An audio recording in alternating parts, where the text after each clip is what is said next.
I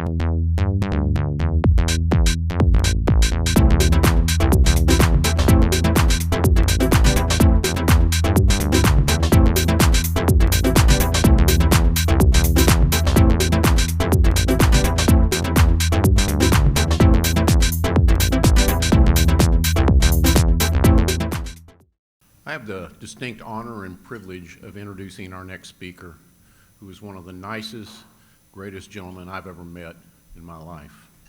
Larry Lunsford, a certified public accountant, Senior Vice President and Chief Financial Officer of Bernstein Rain Advertising in Kansas City, Missouri.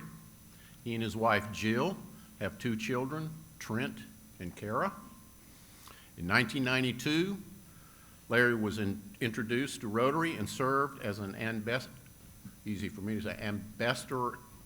ambassadorial scholar, thank you, to Australia. I appreciate the help. In 1991, he joined the Rotary Club of Kansas City Plaza, Missouri, and became club president in 1997. Larry served as district governor of District 6040 in Missouri in 2001-2002, and served as Rotary International Director in 13-15. He is a past member and chair of the RI Membership Committee. Larry and Jill served as aides to RI President Mark Daniel Maloney and his wife Gay. What a job. For the 1920 Rotary year. In 2021 Rotary year, Larry served as chair on the Rotary Peace Centers Committee and is serving his 3rd year as a member of the Shaping Rotary's Future Committee for Rotary International. I'm having a hard time talking. Recently, Larry was selected by the trustees of the Rotary Foundation to serve as vice chair for the 2022-2023 Rotary year. Larry enjoys blue and yellow M&Ms. I'm sure there's some others out there that do. All sports, travel, and collecting sports memorabilia. He is patiently, I don't know how patiently, but he is patiently waiting for the Kansas City Chiefs to win the Super Bowl again. Please welcome Larry Lunsford.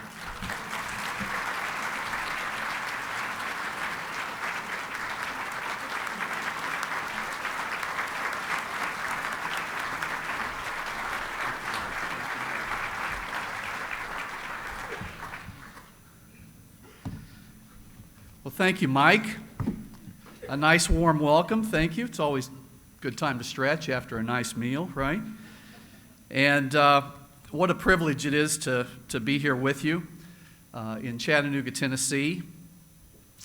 I want to offer my thanks to the planning committee that was just introduced. What a great job they've done for all of you. And it's just great to see so many people here, isn't it, who are so willing to give of their time to help you as incoming club leaders prepare for your Rotary year of service. It's a privilege to stand before you as a trustee of the Rotary Foundation, and so most of the places and stories that I'll tell today with you in the short time we have together will hopefully have that as a focus. Hopefully that's something that you'll realize is a tremendous tool for your toolkit, the Rotary Foundation.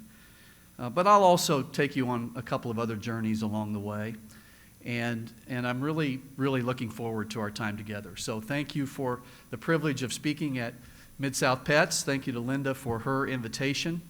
And now it's time to get one of the more important matters of the day behind us, and that is the NCAA tournament basketball brackets, okay? So I did some research, of course. I was mentioned I'm a big sports fan.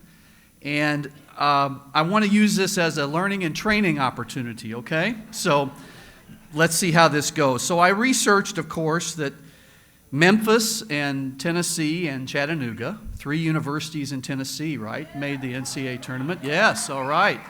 And Tennessee made it through very strongly yesterday. Memphis as well, right? So that's good. Chattanooga playing today, right? Tonight? Okay. And then, of course, we have Alabama and Auburn and UAB and Jacksonville State, right? From Alabama, right? That's great. And all 4 of them, I think, playing today or tonight sometime. And then, of course, there were 2 schools in Kentucky, right? We had Murray State, the Racers, who won a very exciting game last evening in overtime. And then the University of Kentucky.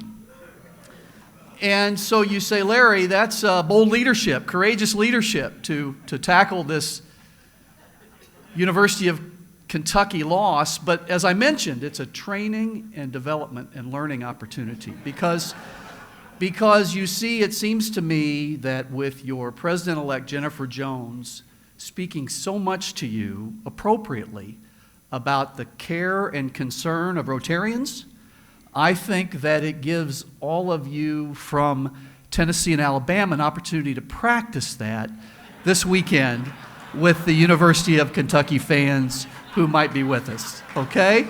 So remember, care and concern. Care and concern. It's going to be a long 3 or 4 weeks for them and for all others except one, right? So only one will stand alone. So I did think it was important for us to get that out of the way soon. It's an element of leadership, right, to tackle the tough situation, to embrace, the opportunities of learning and development. I'm honored to serve the 6 DGEs that are leading you here this weekend: Nancy, Seema, Eddie, Alan, Mike, and Dell. And I thank them for their leadership. And I did want to mention that what Mike was trying to say was that I was selected in 1982 as a Rotary Foundation Ambassadorial Scholar.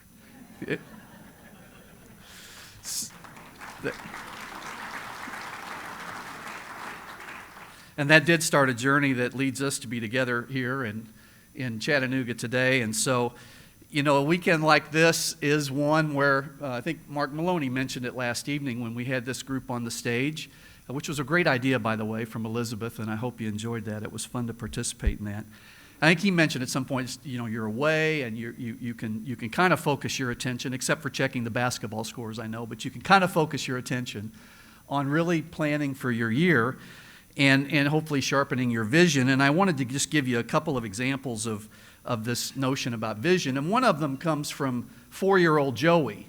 Not only was Joey a planner and had great vision, but he actually had some multi-year planning. Let me just share this with you quickly. This was Joey, 4 years old, approaching his parents recently around the Christmas time. And he said, "This year, I'm going to be super good so I can get a real train from Santa. Next year, I'm going to be so bad so I can get coal from Santa, and then I can run my train." Does that sound like a good plan? So if nothing else, you can remember from the weekend, 4-year-old Joey, I hope. Vision also takes different forms, and it's been mentioned I love sports, and so it reminds me of an Arnold Palmer golf story that I was going to share with you quickly here, one in which Arnold Palmer was invited to a convention of blind golfers. At this point, I want to ensure that you don't think I'm telling this story because of anything I've witnessed out of any of you on the golf course. But Arnold Palmer asks the blind golfers how they're able to know what direction to hit the ball. And one of the blind golfers explained the key, that the caddy went out ahead of her with a little bell, which the caddy would ring as he stood near the hole. So the blind golfer would then hit the ball toward the sound of the bell. So Arnold asked how well this worked, and the golfer said it worked so well, she was willing to take on Arnold Palmer in a round of golf, and just to make it interesting, she was willing to bet Palmer $10,000 she could beat him. All the money, of course, going to the Rotary Foundation, I'm sure. Well, Arnold Palmer really could not believe this, and as you can imagine, he resisted. But the lady insisted. So the deal was struck. Palmer said okay, and asked, "What time shall we tee off?" And the lady said, "How about 10:30 tonight?"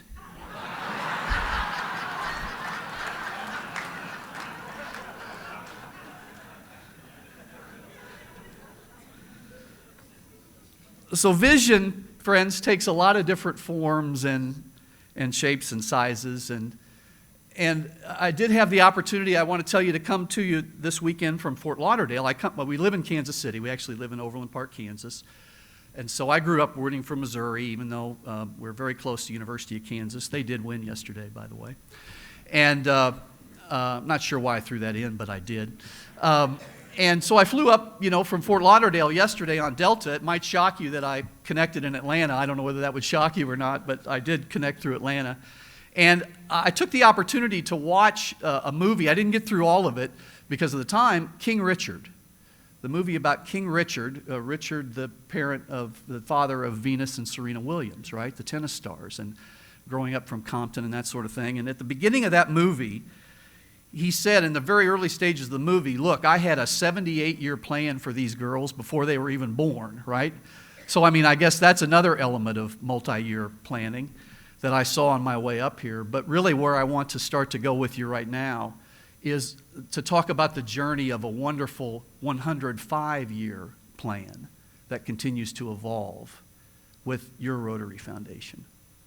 We've been at this evolving and changing and adapting for 105 years. And I just want to take just a few minutes to just give you a lay of the land through the eyes of a first-year trustee in terms of what I see evolving and shaping for the future and the vision of your Rotary Foundation as a part of our time together. Your Rotary Foundation is such a strong foundation, and one good way that Rotarians measure this is in the ratings from Charity Navigator. Many of you know this. For the 14th consecutive year, your Rotary Foundation has received the highest rating, 4 stars, from Charity Navigator, who is an independent evaluator of charities in the United States. 14 years. Your foundation earned this recognition for adhering to sector best practices, executing its mission in a financially efficient way, demonstrating both strong financial health and commitment to stewardship and transparency. Only 1%, friends, of the organizations that Charity Navigator evaluates have received 14 consecutive 4-star evaluations. That's certainly your Rotary Foundation. You should know that since 2013, we've executed the Rotary Foundation's programs and services through areas of focus, right? When we evolved to that in 2013, we established that there would be a review of those areas of focus in 6 years. So in 2019, that review was done. And while it was determined that those 6 areas of focus were serving us well and should continue to serve us well, it was also determined that another area was gaining significant attention from Rotarians. So recently, our newest 7th area of focus was established, the environment. I believe that the Rotary world is genuinely excited with this news. And the first global grants to be awarded in this new area of focus were started just in this Rotary year, back on July 1. So this provides another great opportunity, another channel for all of you as presidents-elect, as you learn and lead, to connect with our Rotary Foundation through a new area of focus and through global grants. And as also your Rotary clubs and your districts consider your work with district grants, looking ahead to your year of service next year, I'll remind you that effective July 1, 2022, and I'll add, by the way, here that there are 104 days from today to July 1st, just as a vocational service from the accountant here, okay?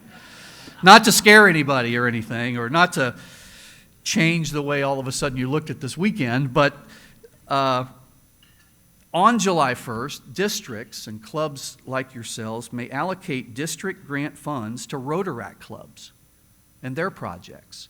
So how many clubs here have affiliated or have sponsored Rotaract clubs? Do you see the hands? It's a good number of hands.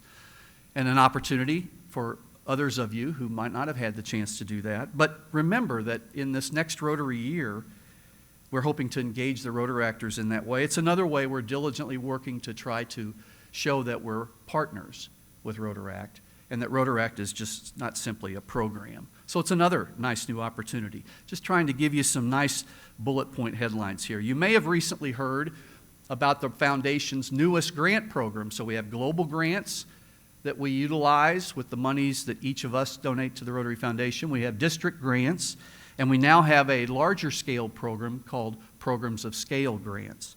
Programs of Scale is a new grant model, empowers Rotary members to think about larger scale projects with broader partners. Through this new model, the Foundation will consider an award each year of a $2 million grant to a Rotary Club or district working in strong collaboration with partners. The first awardee received the $2 million grant this past year to expand its successful work to eliminate malaria in Zambia through a multi-stakeholder disease prevention and treatment partnership. The program aims to reduce the incidence of malaria by 90% in 10 target regions in Zambia. It's going to reach 1.3 million people. And as is so often the case, friends, with the leadership of Rotary, so Rotary has its foundation. We have the global grants. We have the district grants. We decide to evolve into the Programs of Scale. We decide to give a $2 million grant to some club just like yours. And what happens? World Vision decides that they'll match the $2 million. The Bill and Melinda Gates Foundation decides they'll match the $2 million. And all of a sudden, we start a new program in the Rotary Foundation, and we have a $6 million grant. And it's just outstanding. And we're so excited about the early things and the early reports that we're hearing from the work that Rotarians on the ground in Zambia are doing with some of the resources that friends like us have provided. So I wanted you to be clear about that new opportunity as well. Of course, Rotary's been in the polio eradication business for a long time now, haven't we? A long, long journey. Now, I understand, friends, you got to understand your audience, right? I am absolutely preaching to the choir when it comes to polio eradication support. I mean, friends, you have no other choice, right? You have John Germ in your midst, right? And so you have no other choice, and we're blessed with his leadership constantly. And so I know that each of your clubs and your districts, hey, and I also know this is purple pinky donut country as well. And, you know, it might have been mentioned last night, but I don't think it was mentioned quite in this way. One of the best things you can do here at a President-elect training seminar is steal the good ideas from others, right? And so let's just underline it. 5-letter word, steal, it's okay. And so we actually did that in our district. Elizabeth and I are in the same district, and as you heard last night, or maybe picked up last night, actually Elizabeth and I are in the same Rotary Club. And we're darn proud of the fact that a Rotary Club has a director of Rotary International and a trustee of the Rotary Foundation at the same time, the same Rotary Club. But we're also known to steal good ideas, and so we, for the first time this past October, over World Polio Day, we did the purple pinky donut idea. So thank you for your leadership, because we saw the energy a few years ago, and we saw the tremendous results of your service efforts in that way, and just understand that you've spawned new opportunities in that way. So it's a big deal, right? It's a big deal, 35-year journey. And I know that we all feel it when we see that there's still a few cases right in the world. And then recently, we hear of this case in Malawi, right, imported from Pakistan. And it just reminds us over and over again that it is a long journey. But I want to, for a moment, tell you that we are nearing the end of that journey. And I hope you believe that. I hope you believe that we're nearing the end of that journey. We have a 5-year polio in-game strategy right now that's going to go through 2026. It anticipates some more cases this year, but then it anticipates that we will stop the transmission of the wild polio virus sometime in 2023, and then we'll have that 3-year certification.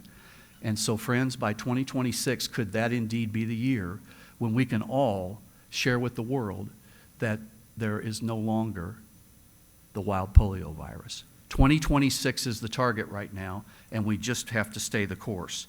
I'm, again, commit and commend your resources to that effort. I hope that so many of you will continue your World Polio Day events, and after 35, 37 years, why do we keep doing this? Why do we keep doing this? Well, you do it because you want to ensure that your funds are going to get matched 2-for-1 by the Gates Foundation. You do it because you want to connect with Rotary's highest external organizational priority. You do it as a reflection of your belief that what we have accomplished in the Americas, in Europe, in Southeast Asia, in the Western Pacific, and now in Africa, can indeed be accomplished in Pakistan and Afghanistan. You do it because you want to see the day, maybe in 2026, when our world will be certified as polio-free. You do it because this is what Rotarians do. Keep doing it, friends. So, all kinds of new opportunities in this evolution of your Rotary Foundation. I have to talk for just a second about the Rotary Peace Centers. So you should know that we're partnered with 5 universities who offer a 2-year master's degree program in peace and conflict studies, 5 universities around the world.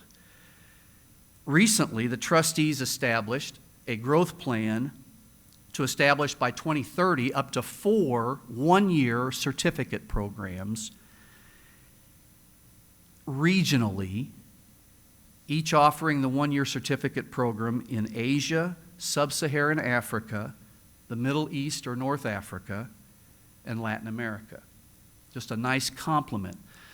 You know, and our work in peace takes on a new dimension with the events of the last 3 weeks in Ukraine.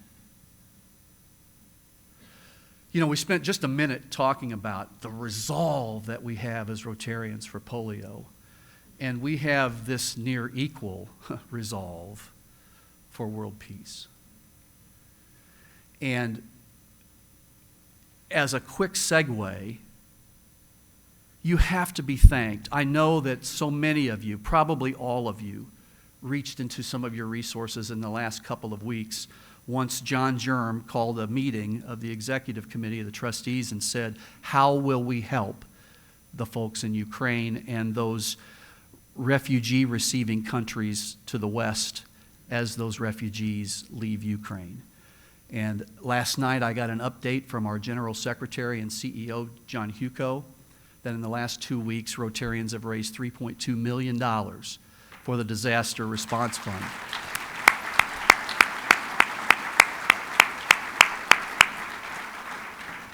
So we're about the business of getting that money deployed just as quickly as we can in those neighboring districts. So here's our districts, right? In those neighboring districts to Ukraine, in Hungary, and in Poland, and in Moldova, and in Romania, and then now Germany, and then now England, right, and Italy, and it's just going to continue.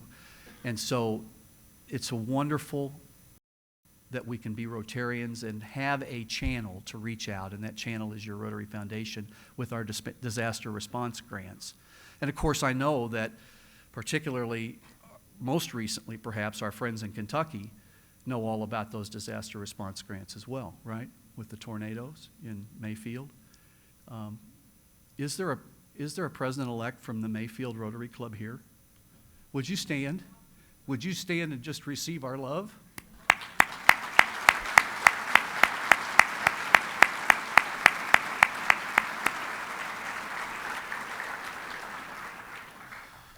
So many channels, and so much great ability to engage quickly when these situations occur. I segued for just a second to that because it was important to mention. I was mentioning the Peace Centers, and we had an existing Peace Center that was a 3-month certificate program. Remember I said we were going to grow 4 more, right? I hope you remember that. There'll be a test at the end anyway. But I hope you remember there was 4. And one of them was already in Thailand, and it was a 3-month program. They agreed to transition their program to a 1-year certificate program, so we had the one in Asia. A year ago, we welcomed 15 new Peace Fellows to Makerere University in Kampala, Uganda, with our newest Peace Center in Sub-Saharan Africa. One of the biggest pieces of news from last year, many of you probably have heard it, but I do want to make sure all of you as incoming leaders know this. Last year, the Rotary Foundation received its 2nd largest gift ever from a foundation in Maine, $15.5 million to fund the third of those new peace centers, specifically in the Middle East or North Africa. There's a subcommittee working right now on developing where those institutions will be, and hopefully by 2024 or 2025, we will have our third peace center. And then finally, as I mentioned, we hope to have one in Latin America. So the resolve that we have through our grant program to work on polio, to exhibit world peace, is significant. Your Rotary Foundation, 14 years of the highest rankings from Charity Navigator. The environment, a new 7th area of focus. District grants, soon to be available to Rotaract clubs. This largest gift last year, the second largest ever, to fund the new Peace Center. The new grant model, programs of scale, taking flight first in Zambia to fight malaria. We're continuing to carry the banner for the world in polio eradication, while also serving communities significantly, right, over the last couple of years in COVID-19 relief work, and responding to a worldwide crisis in Ukraine with $3.2 million to date in 2 weeks. That's your Rotary Foundation.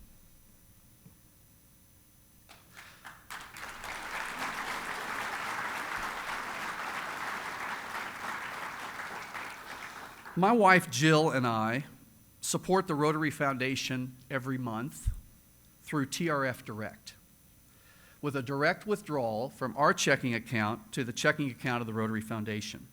Over the course of a year, these contributions allow me to join others in my district as a member of the Paul Harris Society. If you've not already done so, I encourage you to do the same. It's meaningful for me to know that my giving to the Rotary Foundation will positively affect someone's life, doing something for someone else just because. Because you see, when it comes to feeling the effects that the Rotary Foundation can have on a person's life, I understand the benefits of this timeless message of compassion and generosity of spirit. I understand the strong feelings that can be evoked when someone does something for someone else just because. Because you see, it was Rotarians just like you in North Missouri in the early 1980s, when I had a little more hair, who contributed to the Rotary Foundation. And that Rotary District was able to provide ambassadorial scholarships through their district-designated funds. The Rotary Foundation Ambassadorial Scholarship was a scholarship I was blessed to receive right out of college. The Rotary Foundation changed my world. It is the reason we're together here this afternoon. So for me, it is simple. I give to the Rotary Foundation every month, every year, because of the opportunity the Rotary Foundation gave to me.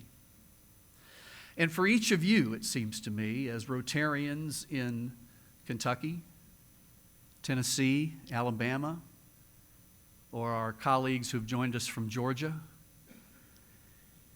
Rotary Foundation gives you the opportunity to change the world. I trust it is simple for you as well. So if I could imagine, key word, right? If I could imagine or wish or dream one thing for your Rotary Club, it would be that your club has a generous spirit of giving. Does your Rotary Club have a generous spirit of giving? I believe that part of the reason each one of us gives and keeps giving and gives of our March weekend in Chattanooga is that we sometimes notice the opportunity it gives those we serve to give back in return. Interesting outlook on this, friends, that I want to quickly share with you. One of these email stories that goes around.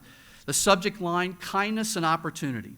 This is a true example of what human kindness is all about. Someone who teaches at a middle school in Florida forwarded the following letter. The letter was sent to the principal's office after the school had sponsored a luncheon for the elderly. An elderly lady received a new radio at the luncheon as a door prize and was writing to say thank you. Dear Safety Harbor Middle School, God bless you for the beautiful radio I won at your recent Senior Citizens Luncheon. I'm 84 years old and live at the Safety Harbor Assisted Home for the Aged. All of my family has passed away. I'm all alone now, and it's nice to know that someone is thinking of me. God bless you for your kindness to an old forgotten lady. My roommate is 95 and always had her own radio, but before I received the one from you, she would never let me listen to hers, even when she was napping. The other day, her radio fell off the nightstand and broke into a lot of pieces. It was awful, and she was in tears. She asked if she could listen to mine, and I told her to shove it.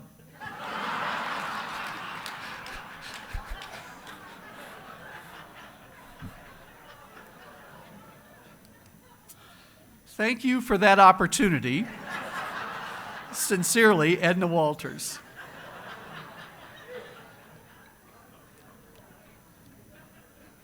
So you see, Rotary leaders, you just never know the opportunity that your giving gives to someone else, do you?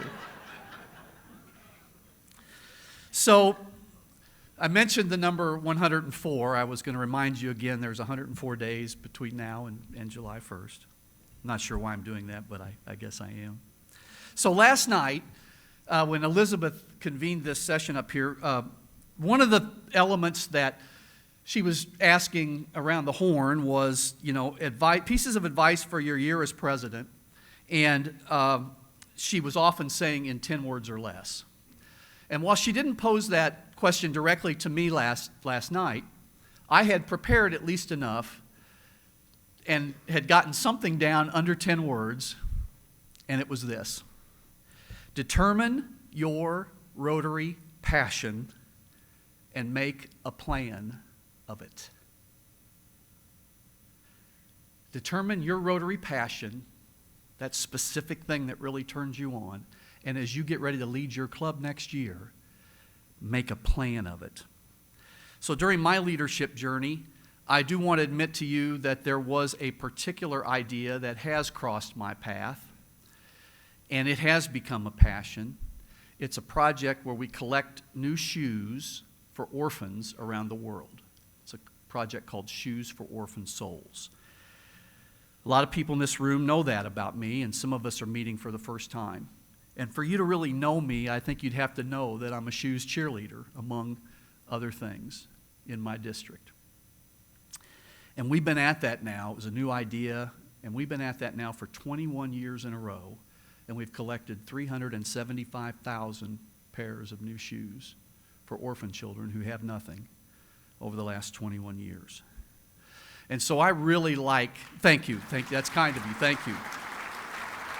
And so I really, that's kind of you, I really love this project. And as you can tell, I really love that letter from Edna Walters. She inspires me. And so I thought, what should I do today but write you a letter?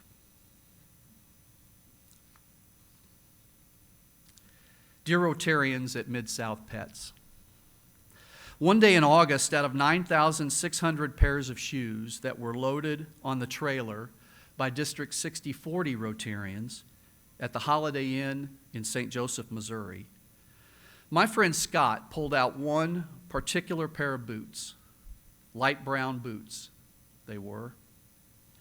He said that I should take this pair of boots with me on our upcoming trip to St. Petersburg, Russia, when we would be delivering shoes to the orphans in that country.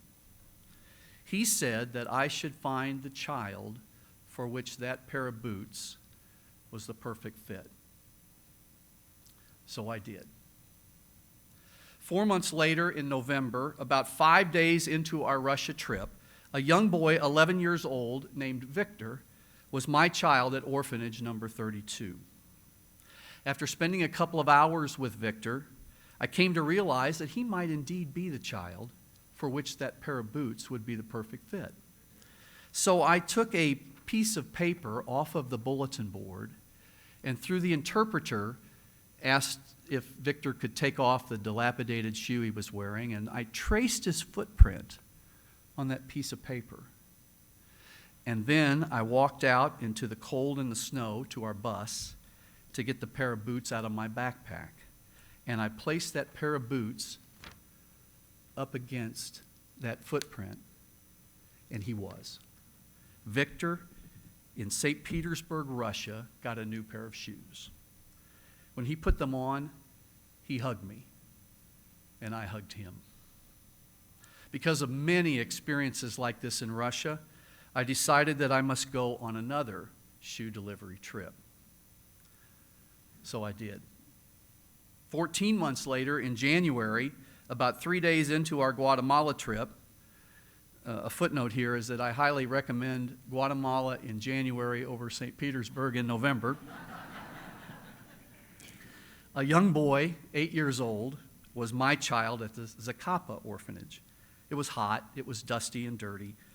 So we decided that before we placed the shoes on the children's feet, that we would wash and clean their feet and tickle their feet.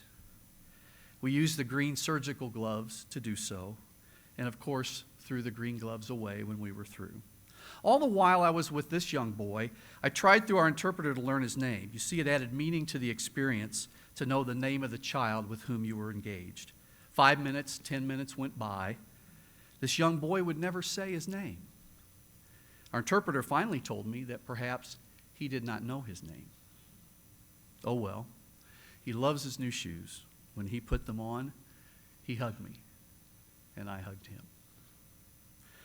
About an hour later, we were preparing to leave the Zacapa orphanage, and I walked into a classroom where this young boy was now sitting behind a desk, and this young boy was now wearing a name tag. His name was Victor. 2 years, 2 trips, 2 countries, 2 Victors. It is great to know that you're in the right place at the right time. As we left the Zacapa orphanage that day, I turned one last time to wave to the orphans, always the toughest thing to do. Walking toward me, holding something in his hand, was Victor. I went to greet him. And he had brought me this green surgical glove. And you know where this green surgical glove came from, right? It came from the trash. But I'm convinced, this is the glove. I know you think I'm crazy anyway, but I've carried this glove with me for the last 17 or 18 years, and it's seen better days. But I probably don't need to tell you this is one of the greatest gifts I've ever received. Because I'm convinced that it was a motivated act from young Victor, who had nothing, but who wanted to do something for the love and the care and the clothes and the shoes. I hugged him, and he hugged me. Sincerely, Larry Lunsford.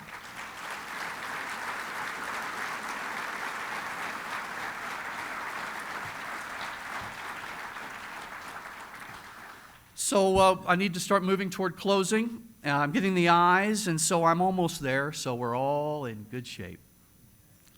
And as we move toward closing our time together, I want to focus on one other aspect of one of the points that Elizabeth was making with us last night. She was asking in those panel of questions, and I think most of you were here for that, she said, in 10 words or less, right? Everything was 10 words or less, except if you were a past president, and then, of course, you got more words, but it makes sense, particularly the lawyers in the group. But one of those questions that she posed, if you remember, was, you're going to be influenced next year as club president by the things that are going on in the world around you, right? Well, and I took a little bit different spin on that for you as we begin to wrap up today. No matter the influences around you, there's going to be a lot that's going on in your world next year.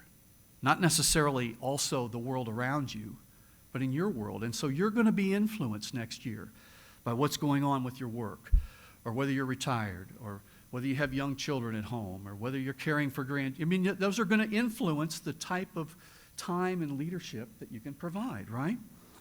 So I want to encourage you, first of all, to do this Rotary leadership thing your way, however it works for you. And it is going to be influenced. And it was mentioned in the introduction that I had the privilege to serve as the president of my Kansas City Plaza Rotary Club in 1997, 1998.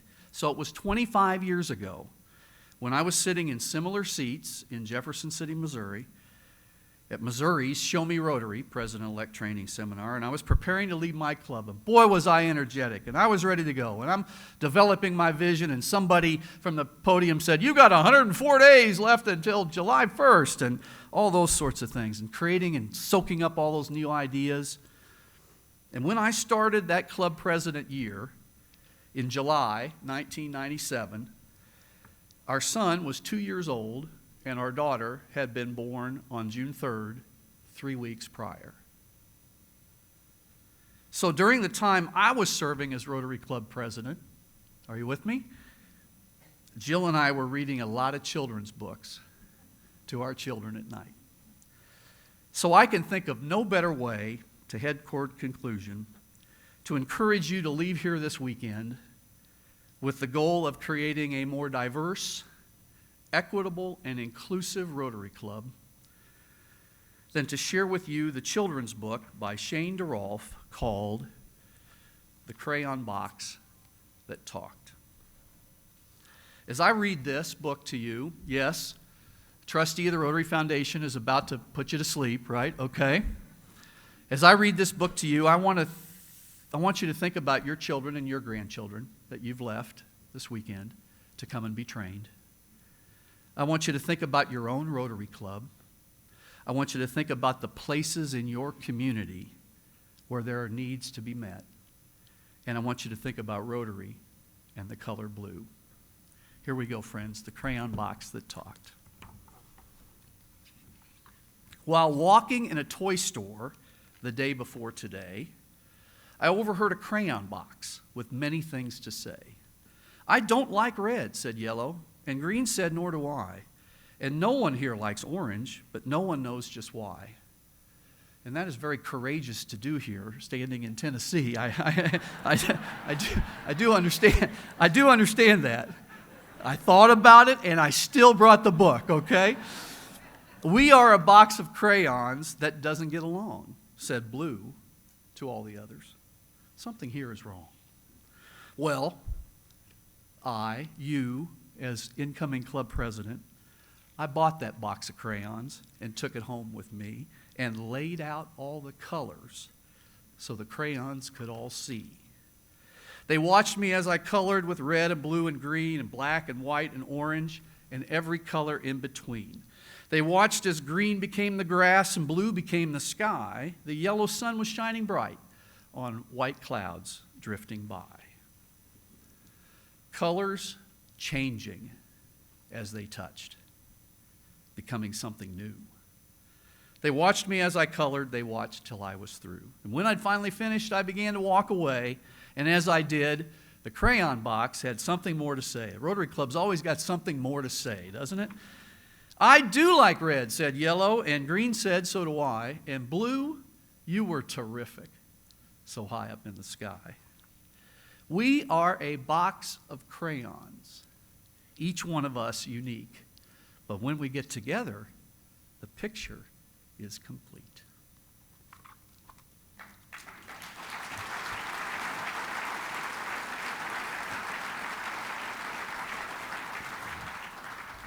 But when we get together, the picture is complete. So, just some quick takeaways from our time together that I would suggest to you.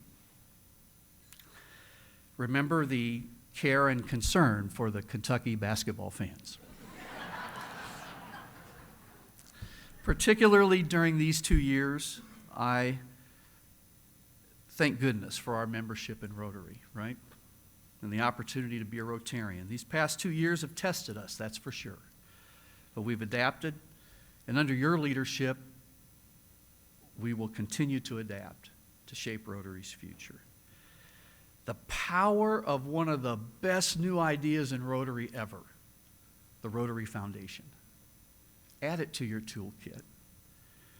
The power of sharing your own Rotary story from your own Rotary service experience, reflecting on the gifts you've received.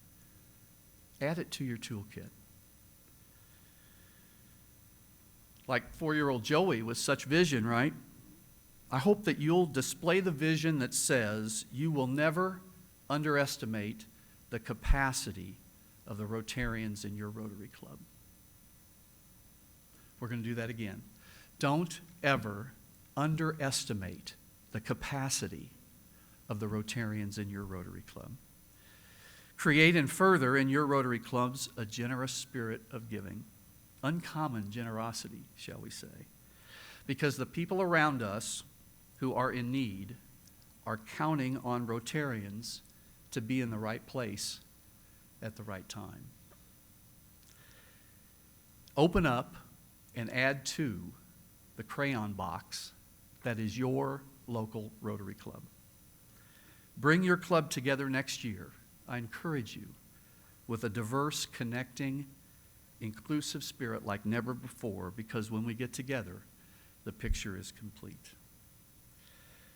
Finally, most of all, imagine your next great new idea in Rotary. Imagine it, because you just never know the opportunity that you're giving gives to others, do you? Thank you for serving as the president of your Rotary Club, and please keep up the great work of Rotary. Thank you so much.